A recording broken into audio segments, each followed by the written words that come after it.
LSU deals with a finality. The goal of being elite remains the target, right? That's what we're talking about. So with the college basketball team season getting in the NCAA tournament, it's something no one could prepare for.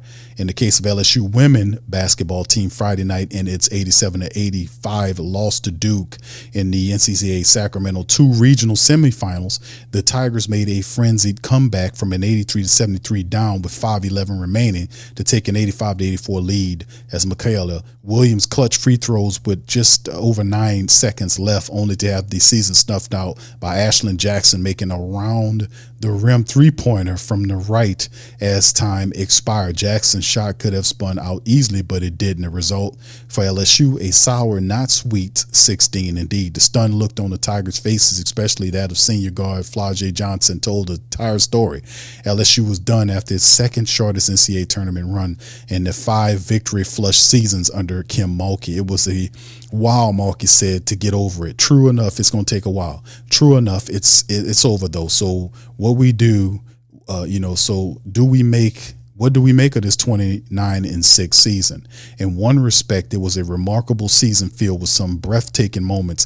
LSU's most lasting legacy type achievement probably will end up being the offense. LSU set the NCAA Women's Division I record for the most of the 100-point games in the season with 16, and the Southeastern Conference record for most points per game in a single season, averaging 95 per contest. So these are really good, records. For the women, recording the most 100-point games, 16, and the Southeastern Conference record for the most points in a game, averaging 95 per contest. The team also earned a number 2 NCAA regional seed, the highest under Kim Mulkey, and tied for the Tigers' best since 08 Final Four team. Even LSU's 22-23 national champions were a 3 seed. In the end, there were no banners, trophies, or championship rings for the fingers of this team. What Mulkey has established at LSU has set a high standard for the program, higher even than the halcyon days of Naismith's Memorial Basketball Hall of Famers Simone Augustus and Sylvia Fowles, who combined to lead the Tigers to 5 straight Final Fours in 2004-08. There's a frustration to a season that ended up being very good but not great after an NCAA crown followed by 2 straight trips to the Elite Eight, because great is what's expected at LSU again. Women's college basketball is highly stratified sport. There are teams on the highest plateaus, like this year's number 1 seed UConn, UCLA, South Carolina, and Texas. Then there's the next plateau. That's where LSU's team, Vanderbilt, Duke, maybe 1 or 2 others currently reside. Getting to the top plateau in a very tough accent, LSU has been close to the past 3 seasons since Angel led the team in 2023, but not quite there. Against the very best teams on its schedule, Duke twice, South Carolina twice, Texas twice, and Vandy, LSU was a combined 2-5. Again, that's very good, but not elite. LSU lacked the consistency to get there, particularly because it didn't have the dominant post play. Maybe one more season from Anissa Morrow might have gotten the Tigers back to the fore. But Morrow is long gone to the WNBA, so now Johnson, who departs LSU, is one of the stylish players the Tigers have ever had from a pure talent standpoint, though the Tigers will flourish in 26 and 27 if they can retain their core players like Williams, Malaysia, Fuwali, Jada Richard, Grace Notch, Kate Koval, Zakia Johnson, which is always an iffy proposition in the transfer era.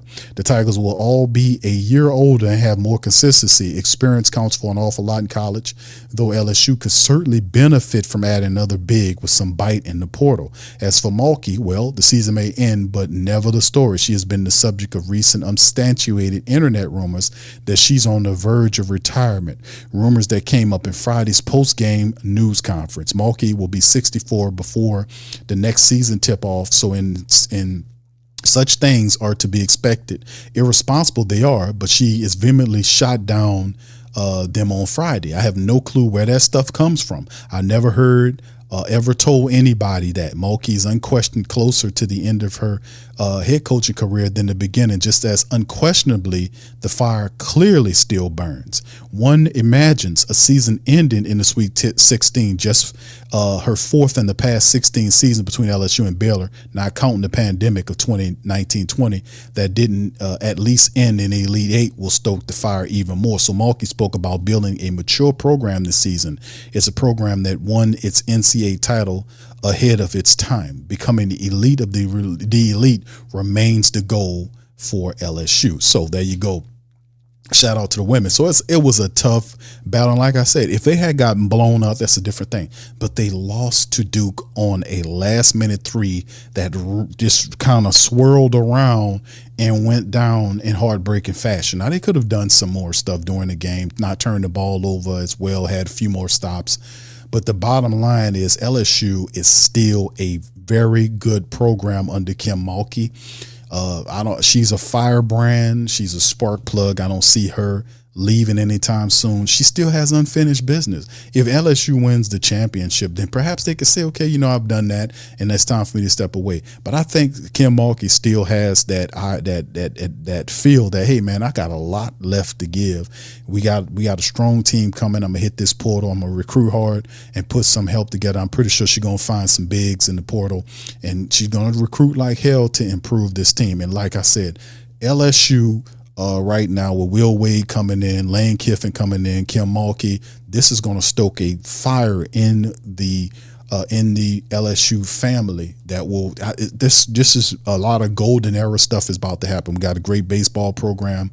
They're kicking off, doing some stuff.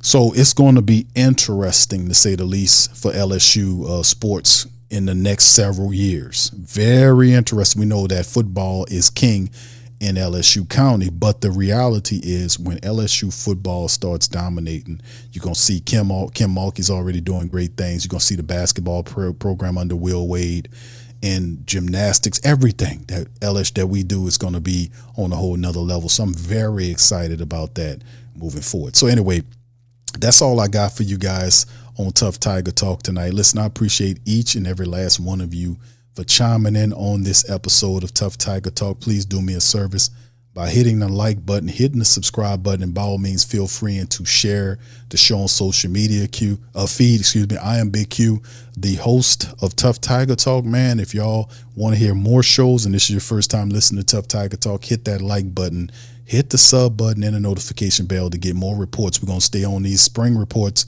from LSU, man, because this is the first, not maybe the first physical step in terms of seeing the team together, of all these players that we put together, man, of big things happening in the near future from LSU, man. And I'm just really encouraged by that, man. So in the end, man, y'all understand that this golden era is upon us for LSU football, basketball, baseball, and everything else, man. Let's enjoy it together. With that being said, I'm going to holler at you on the next one. Much love, peace, and go Tigers.